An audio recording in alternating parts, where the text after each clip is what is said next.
Hello, Amanda. Restart that. Hello, Amanda. Welcome to the Business Meets Fitness podcast. How are you today? I'm good. Thanks for having me on. I'm excited about it. Yeah, no, thank you so much for coming on. It's really cool to be able to connect despite the fact that you are 8 hours behind across in the place where I would rather be right now. Well, the weather's not that great here. It's kind of cloudy and it's like definitely in the 50s, so don't worry about it. I mean, it's raining outside, so can't really It actually complain. rained here yesterday. In the middle of the day, it started downpouring like really hard for about 5 minutes. And I was like, what is this situation right now? You're like, I moved to Santa Monica for a reason. Yeah. But hey, so I'm just super excited to have you on the podcast today because I know that you are massively into both fitness and business. So it's perfect for the Business Meets Fitness podcast. And they're two of the things that I'm also really passionate about. So I just wanted to have a chat with you today just about your whole journey regarding both fitness and business and just your insight into both of those things. So perhaps you could just start off by giving the listeners right now a little bit of a background about where you've come from, how you firstly got into fitness, but then also how your career has kind of grown and you've got into business. So yeah, do you just want to give a little info about that? Yeah, absolutely. So, in terms of how I got into the fitness world, I kind of just dove in on accident. So, in high school, I was doing sports. I played soccer, but I wasn't the best at it. So I definitely sat left bench and I wasn't that talented. I had exercise induced asthma, so that definitely held me back a bit in sports, especially because my school had a really, really solid women's soccer team. And I was over here not really able to even run the laps that we were supposed to be running in practice. So my mom got me a personal trainer, and that's when I kind of just fell in love with the gym. We learned how to do lifting and strength and conditioning work and all of this stuff for high school sports kids, which was kind of just to enhance that. But I ended up just loving the gym anyway. And I would always rather go to the gym than my sports practices. So that's kind of where that stemmed from. And in college, I was the girl that brought my car to college, even though you had to pay a little bit extra because I wanted to go to the off-campus gym. I was like, I'm going to go to a real gym. I'm not going to use this dinky little college gym that we have over here. Even though it was a really good gym, I wanted to go to like a regular gym that had classes and wasn't closed for random exam times and stuff like that. So I dove head in into the fitness world. And then I just started sharing on Instagram, and Instagram is where I got my start. So I originally actually made my profile private back in college because I didn't really want my peers to make fun of me. That was the same as me. That's so funny. Yeah, it was private I was probably like a month or two. And then I started getting a couple of likes and comments and follows. And I started finding this little community of people that I followed that did fitness as well. And to me, that gave me all the permission in the world to say, okay, other people are doing this, I can do it too. So I made the profile on private. I transferred a lot of my personal stuff just over to that one. I actually remember posting something on my personal Instagram account way back in the day. And I posted something like the meme from the Great Gatsby movie with Leonardo DiCaprio, and he's holding up a glass of a drink or a martini. And it's like, don't worry, haters, the best is yet to come, or something like that. The people in your year in college must have been like, this chick. Like, this girl, what is she doing? So I was like, go follow me at Amanda Bucci Fit in the caption. That is absolutely hilarious. So I need to like repost that. That's super funny. Oh, that's hilarious. So how did it feel when you first kind of made yourself public and everyone first found your page? Yeah, it was definitely scary. I was kind of terrified. Obviously, I made it private because I was terrified. Yeah. And I remember the day where I pressed unprivate and I was like, oh my God. But I think at that point, everybody kind of knew that I was really into fitness and I would always go to the gym and I would skip out on the parties on Friday nights to go to the gym on Saturdays. So people kind of knew at that point. Yeah. And I was just like, I'm going to start owning this today. And I'm going to start just being unapologetic today, even though I was still insecure and a little scared of it. People were starting to just kind of know. And I was like, people are going to talk about me anyway. I might as well just do what I love. Yeah, that's really cool that you were so brave with it because I feel like it's one of those things where for you it's such a big thing and you feel like everyone's going to be staring at you and you feel like everyone's going to be judging you and talking about you behind your back. But it's probably one of those things where when you do make that switch and you do go public with it, it's not even one of those things that people are really going to notice too much. They'll probably just be like, hey, good for you. Well done. She's doing her thing. Yeah, at the end of the day, nobody really cares that much about about it or about you. So, after that kind of happened, I started posting about my competition prep. So I got into competing summer of 2014. I loved it. I did a 5-week prep with a clean eating diet, and it was the worst thing ever, but I got results that I was looking for. And I was like, whoa, if I can manipulate my nutrition, like I always was really good at training, but if I can manipulate my nutrition, I can totally make this a thing. And I loved the stage. So I took the next year kind of like off just to kind of figure out what I was doing next. I learned about flexible dieting from Lane Norton and Nick Cheadle. Those were the 2 people that were posting free content on Instagram, YouTube, and Facebook that I was obsessed with. I dove head in. I learned everything I could possibly learn about it. I did a couple of preps on my own where I taught myself how to lose body fat, and I was tracking my macros really diligently and all that stuff. I had since done 8 bikini competitions. I started a YouTube channel.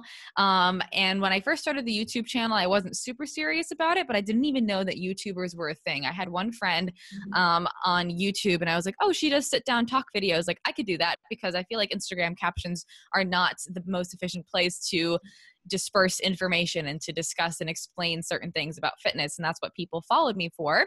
So I kind of started getting into it. And then I started learning about the YouTube fitness community, like Christian and Max and Nikki and Heidi and all those people. And I was just like, oh, this is the thing. This is a thing people do. And I remember in December of 2015, the winter, it was New Year's Eve. And I was like, my New Year's resolution or my New Year's goal for the 2016, I think it was 2016, is to get 100,000 subscribers on YouTube. And I had 6,000 at the time. And I was like, I have this big goal, but I'm going to do it. And I think I remember Jasmine Garcia being able to do it. And I was like, if she can do it, I can do it. I don't know. I remember seeing her grow on YouTube, and I was like, if she can do it, I can definitely do it. So I ended up posting 5-6 videos a week. I was just crushing content on there. I was really relevant, number one, because I was doing bikini competitions. It wasn't super, super popular or saturated just yet. And I was posting vlogs like 5-6 times a week, which for YouTube is really, really good. I was traveling around the country and doing fitness workshops and collaborating with people and doing everything I possibly kind of could to build and grow. And that year was the year that I went from 6,000 to 100,000 subscribers in 6 months on YouTube. Really, really, really, really cool. But I could just see the trajectory, and it just went really, really fast. And then moving forward, I was using my, I guess, YouTube channel as my business. So I was a full-time influencer at that point. And again, I didn't really know what entrepreneurship was, didn't really know a whole lot about building businesses or structuring them or anything outside of what I was currently doing. I was just sharing my life. I was sponsored by a couple companies. I was making some commission, and I was doing fitness coaching because people just would message me and ask every single day. And I was like, great, this is amazing. And completely different than what I went to school for. I went to school for nursing. I didn't end up doing that because this was just going so well. And I was like, you know what, this is what I want to go all in on. I'm passionate about it. And I can use my nursing knowledge to enhance how I teach about fitness. So that was great and everything.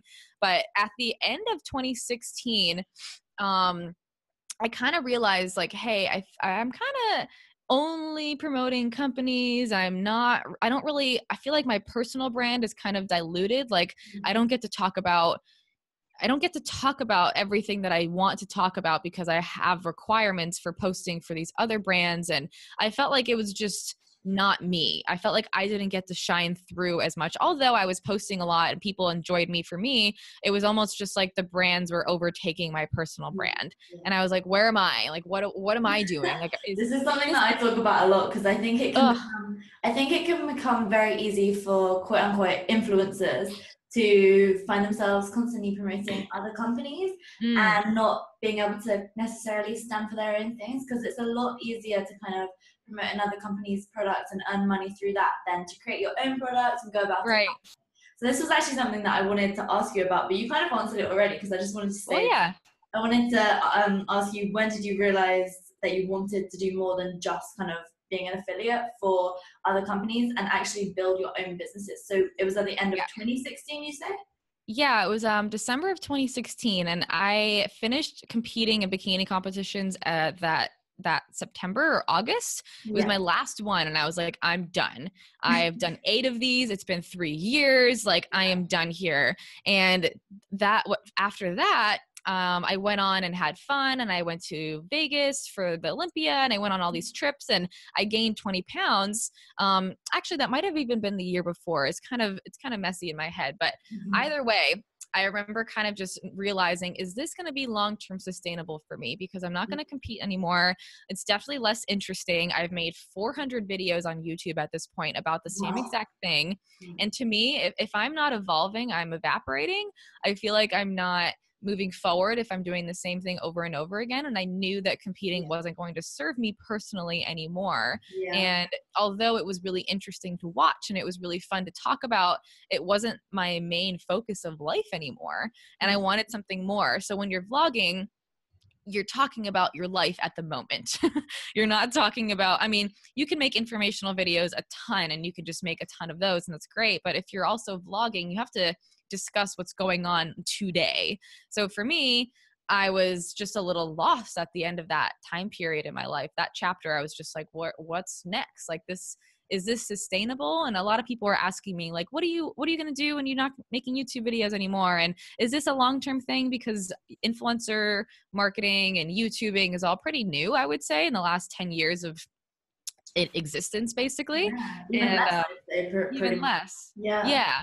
And I love what you said just about it's easy for influencers to kind of take that route.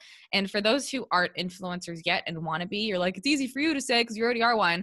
So to an extent, once you kind of gather all of the resources that you need to build a platform, there's this next level of challenge. So although you might have the challenge of becoming one now, the next level of challenge once you get there is how do you manage your mission and your passion with and like meld that with all the opportunity that comes from being an influencer, because you can just take every opportunity that comes to you.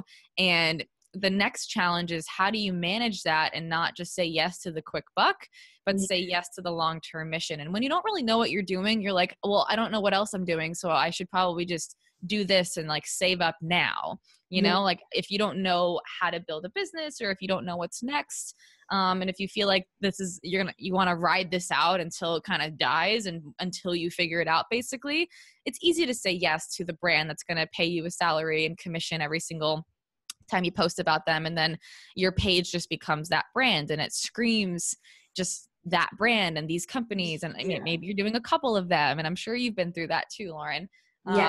So that's definitely the easy route. And the hard route is to sit down and take a step back and then learn about actual business and how to create companies that can grow, that can scale, that are really serving people, that are really making an impact, that are unique, building an email list, like all of these things that are going to help you in the long term. And for me, that experience came from joining a mastermind last year with Lewis Howes, and it again this year with him because it was just so pivotal for my business. It just essentially accelerated my learning process. So it was almost like taking 4 years of an MBA and then having all of the experience and knowledge from 20 other entrepreneurs who have just crushed it online in their own online businesses. And I was just like, holy, can I swear on this podcast? Of course you can. Okay. Holy shit. What the fuck? What was I doing before? 2 swear words. Oh my God. Well, because I'm so mind-blowing. Yeah, no, I'm so glad that you spoke about this because again, Amanda, I swear you're reading my mind. I was going to ask you, I've got written down here, mentorship and masterminds, because I wanted to speak to you about that because I know that you firstly are a mentor yourself, but also that you have done Lewis Howes Mastermind last year, and then of course you're doing it now as well. Now, I actually follow Lewis and I love his stuff. I've read his book and I think his content is great.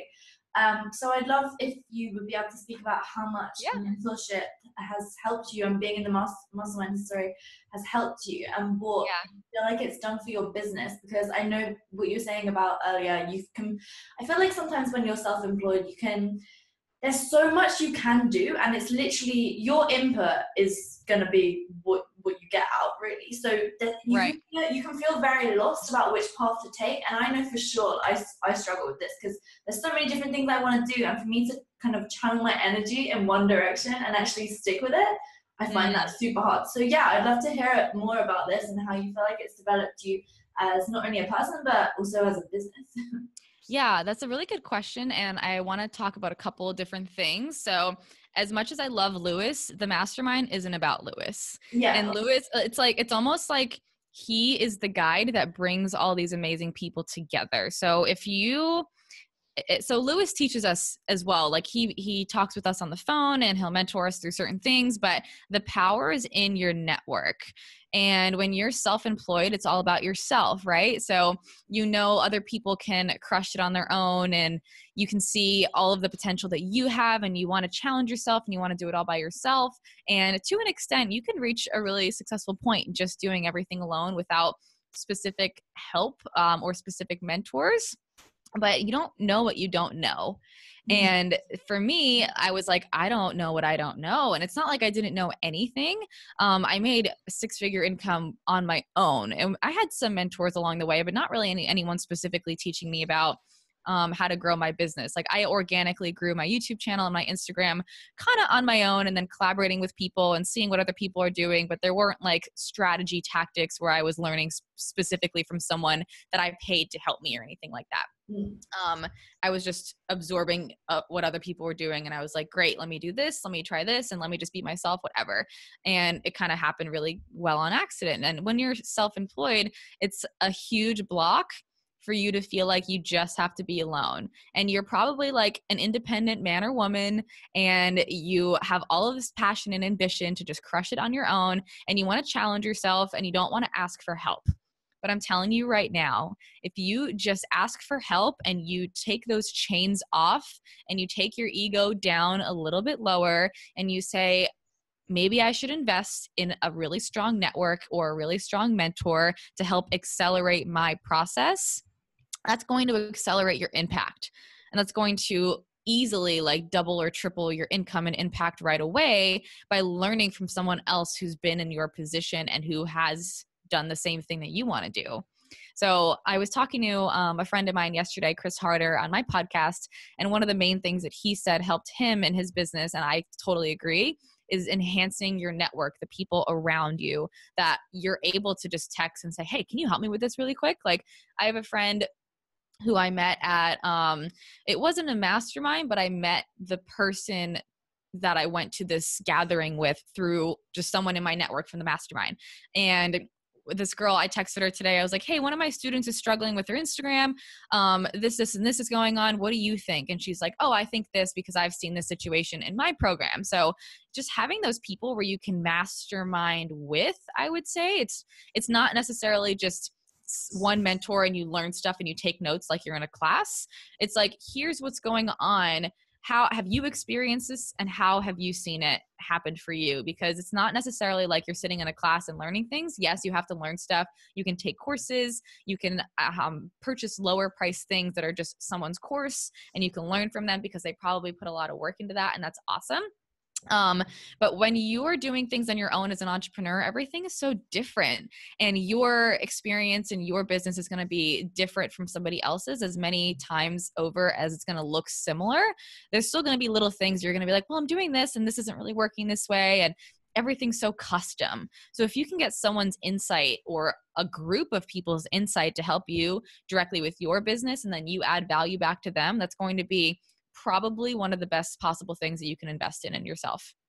Yeah, no, I think that that's really interesting. I mean, I can't even begin to imagine how much kind of just through networking you've picked up from that, because I always find that, as you said earlier, I really liked what you said when you're like, you don't know what you don't know, because I think that that is so true, because you can be doing something in your own business or just on whatever journey you're doing and just be going about it and think that you're doing something, and you could be doing something really, really awesome, but you could just tweak a tiny little thing, and it could be something so incredibly simple that you could just change by someone just being like, hey, if you do this, this will happen. And if you never asked for help, you would never, ever even know that. So something, can I say like an example of something simple that like I learned from a member of the mastermind of mine, and he's a professional motivational speaker, and he talks to us about how to tell your story. So I see a lot of people, now that I know this, I see a lot of people on social media, especially influencers, talking about themselves, and they position themselves as the hero or the person that's like, look at me, thank you for supporting me, I'm happy that I have all of you guys as my supporters and my followers, and thank you so much for using my link. And like, it's almost like they're the hero and everyone's like supporting them. And if you think someone's cool, like that's nice. But people want to feel like the hero and they want to feel special. So you have to speak to people in that way. So just tweaking the way that you use language was something that I maybe would have learned in the future, but I learned really quickly just through someone actually talking about it. And that's their profession. They talk to people specifically in that way through speeches, where just tweaking something really small, like talking to someone and saying you rather than me, and leading with the other person rather than leading with yourself. Something really small like that can change your business really, really quickly. Wow, yeah, that's really interesting. I'm gonna look through some of my captions and see if I've been doing that Well, is we all do that, right? It's like our personal pages and our personal accounts, and you do want to talk about you, but you want to talk about yourself in a way that's going to help serve them. wow, yeah, no, that's really interesting. It's kind of it feels like the way that you've described it is that people perhaps put themselves on a pedestal, which they don't mean to do. I mean, yeah, Right. that is super interesting. So, Yeah. Amanda, earlier you spoke about your your YouTube grew from 6,000 to over 100,000 in a few months or something. Now, I would love to know your top things. That does not make sense. The Top biggest, strategies. the top tips that you have for growing your social media and just really portraying yourself in a way that is authentic and that really is you and that is getting you to a place where you want to be with your own socials. Yeah, I definitely think that the number one tip for YouTube, especially, is to make sure that you're creating videos that are relevant and have keywords that are going to be searchable on YouTube. So when you don't really have a following or an audience just yet, it's going to be really tough for you to grow through vlogs only. And that the reason being is that people don't know, like, and trust you just yet. So it's going to be hard for them to follow along a 10 to 20-minute vlog of you going about your day if they don't already know, like, and trust you and are interested in what you're doing. So in order to enhance that know, like, trust factor, I like to call it the KLT factor, creating informational videos and creating value style videos that are going to be really helpful and hard hitting for people is going to allow people to say, I want to go back to this person's channel. And looking back on my channel, that's how I got started. I got started making informational videos because I didn't do anything. I had no friends. I was like, no one's going to watch my vlogs. I literally have no friends. And I sit in my apartment answering fitness client emails all day. Like, who am I to make a YouTube channel, right? So I made a bunch of informational videos like carb cycling and this, and that. But looking back, those are things that were really interesting to a lot of people at the time. So if you're wondering what kind of videos to start making, make sure that you do some research on what videos are really interesting to people right now.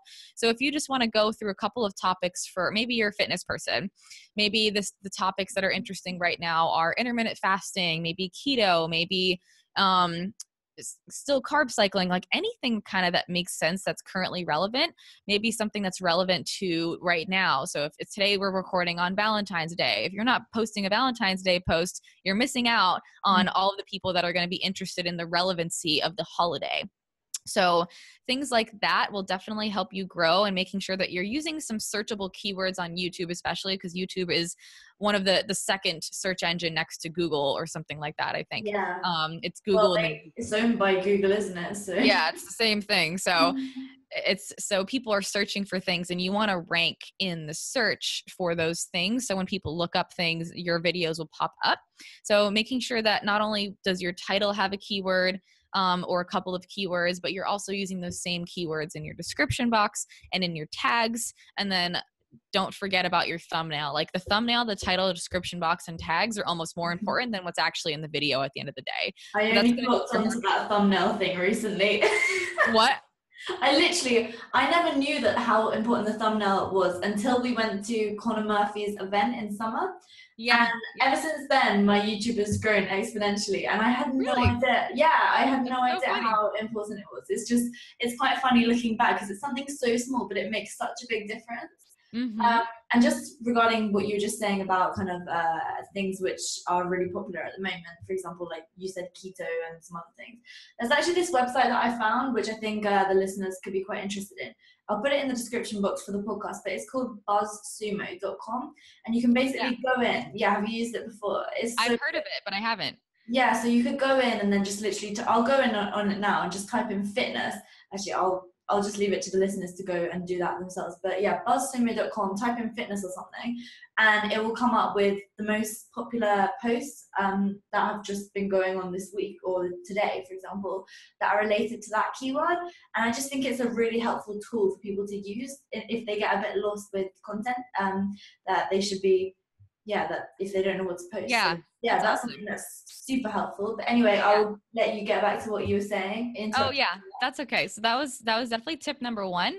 And then tip number two is to insert your personality as much as possible. So the only thing that's going to really differentiate you from someone else talking about that is going to be your personality. So feel free to not really filter yourself and to polarize a little bit. So don't worry about who's going to like you, who's going to not. I always say be 100% yourself and see who sticks, because it's going to be really difficult to keep up a fake persona just because you want to show up as someone who's not talking in a certain way, and you want to make sure that you're saying all the right things. Like, no one connects with me because of that. They connect with me because of the fact that I swear, and the fact that I mess up my words sometimes, and the fact that I'm always kind of flowing my thoughts and I just kind of go. But I also am human and I'll mess up sometimes, and I'm not like the best at everything, but they connect for a million different reasons. Maybe my Spotify playlist and we like the same music. Maybe people are dog moms. Maybe they're in a relationship.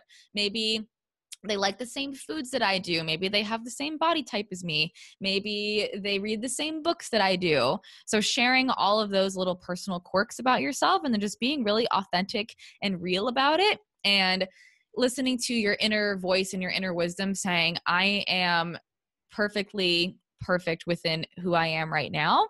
And if I show up as that, and I show up really strongly and powerfully convicted in my message and who I am, then there will be people that connect with me and stick regardless of the amount of people that don't like you or the amount of people that don't agree with you. It's actually a good thing to polarize people and push some people away so you can really strongly connect with the people that do get to stay.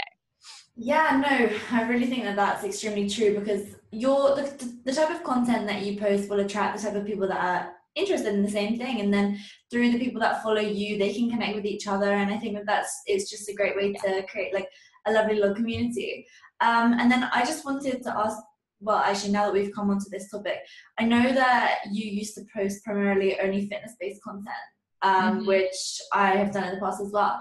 But more recently, you've kind of moved into more entrepreneurial content as you've developed into this strong girl boss entrepreneur that you are today. And so how has that been for you? Has it been a struggle, or do you think that it's for the greater good? Or Yeah, no, it's definitely been a struggle. It's taken me a good bit of time to really feel confident, probably like a year now, to really feel confident posting this kind of stuff. I remember the first video that I posted that was like this was after my first mastermind meetup with Lewis Howes and the crew. And I was like, here's what I learned. And it didn't do well on YouTube. And I was like, damn it, my YouTube channel is like where I get everything. Like, if it's not going to do well on YouTube, what do I do with my life? So for me, it was definitely really difficult to realize that me just going with my passion and not being fake about it, and then just talking about what I'm convicted and passionate about, which for me, it transitioned to business a good bit. And not just because I abandoned fitness, but in a way, fitness is now the background of my life. It's not the forefront.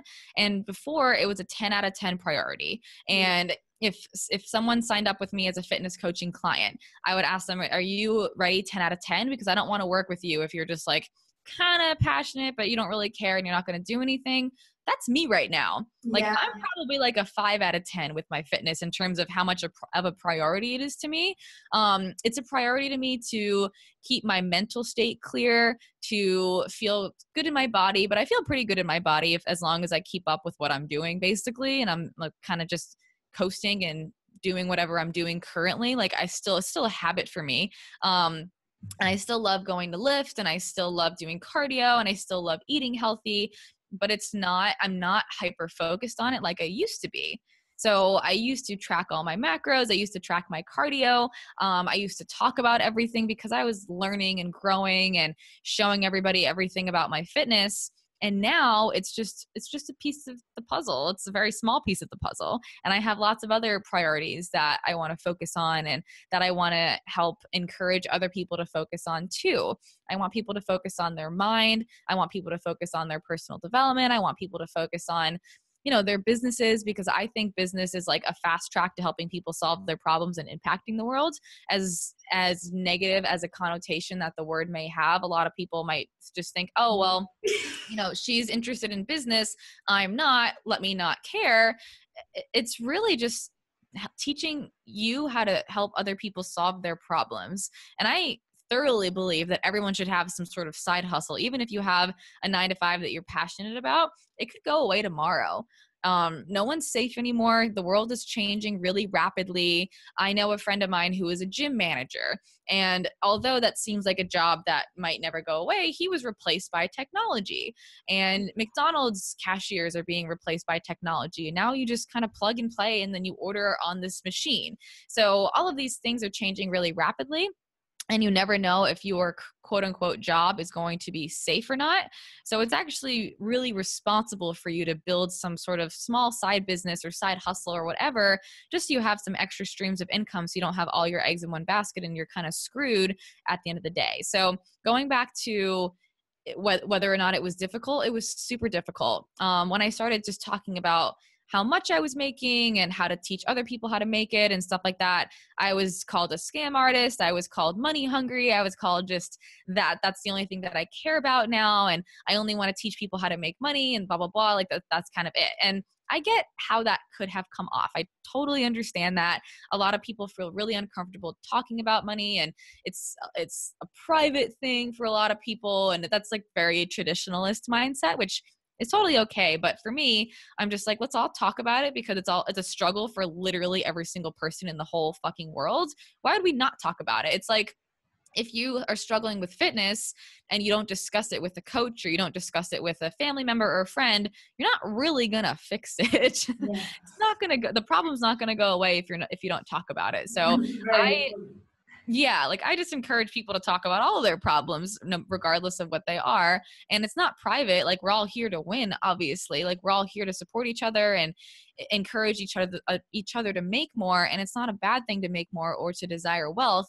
It's an amazing thing, and you should, because we need to survive and to support our future families and to support others who don't have as much. I just got back from a trip for Guatemala where I was able to, with a group of people, build a school, because we were able to donate a lot of our income and then have our audiences donate theirs too. I remember on, what day was it?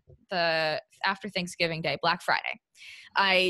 We were a couple grand away from hitting our $35,000 goal. And I was able to go to my audience and say, I'm going to give my commission that I get from a supplement company that I'm sponsored by, and I'm going to donate the rest of that commission to hit our goal.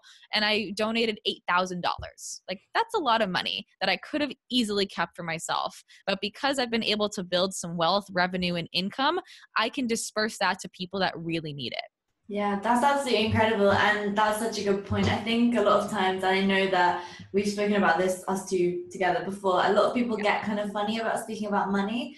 But I do think that if you talk about it and become more open about it, I think people will slowly kind of open up and realize that it's not just a selfish thing, and it can be used for greater good. For example, what you just said just then, that's absolutely incredible. And your trip looks just incredible, and it looks like that has been such an eye-opener to you amongst as well as many other people. But yeah, I think that kind of using your position as not only an influencer but an entrepreneur who's earning money that you can then give to other people, it just puts you in a really nice position to be able to do awesome things with both your position and your money. So I think that has been everything that I wanted to ask you, Amanda, and it's been really, really, really interesting speaking to you today, and I want to thank you again for coming on to the podcast. I know that you're a very busy lady, so I'm going to let you get on now, but if there's anything that you would like to add to the conversation, or anything that you perhaps like to say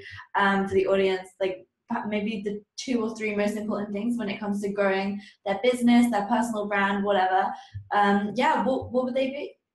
Yeah, I would definitely say one of the number one things is to make sure that you're really giving it a good try and to consult with people on how to go about doing things. So, whether you're learning on your own, reading blog posts, taking courses, joining masterminds, whatever it is, really try and don't just kind of half-ass it just because you think it's going to be easy. It's going to be difficult.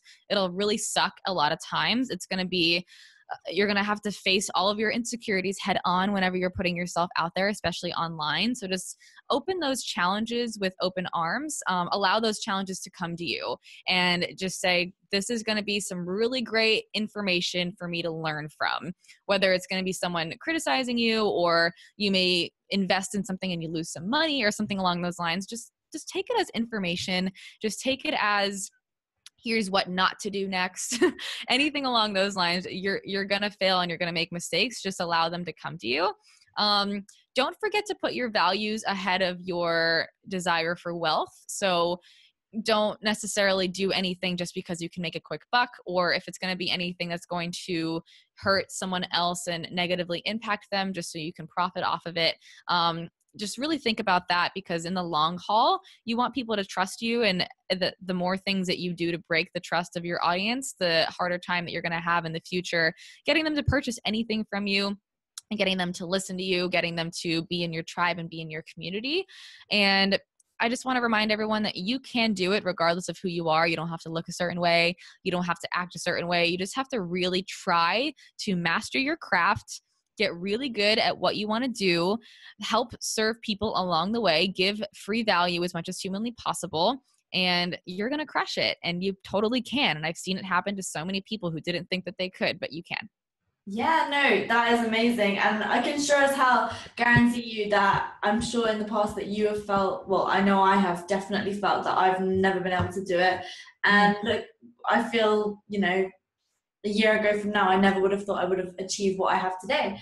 And I think it's one of those things where your mindset can really, really hold you back. But at the end of the day, you just got to keep doing it day in, day out, and know your reason why you're doing what you're doing. And all the results will pay off in the end. So, Absolutely. thank you so much, Amanda. I will leave all of your links and your YouTube and your Instagram in the description box for the podcast so everyone can find you. But just a quick side note as well, Amanda does have a really, really good podcast that you guys should all go listen to now that this episode has ended, called Bucci Radio. So I will again leave the link in the description box for that. So thank you for coming on today, Amanda. That wraps up today's episode of the Business Meets Fitness podcast. Thank you so much for listening. Make sure to hit the thumbs up if you did like it and share with a friend. And if you do like the podcast, you can listen on any podcast app. It's even on Spotify, it's on the iTunes podcast app, and many, many more. So make sure to hit subscribe and go check it out on there as well, because it's a lot more seamless to listen to. Because on YouTube, you have to keep the YouTube screen open the whole time that you're listening. So if you're out and about, maybe on your commute while you're driving in your car, you can whack a podcast on, and it's a great way to pass the time because you can learn and you can just get inspired while you're driving, while you're doing other things. Perhaps you're out on a walk.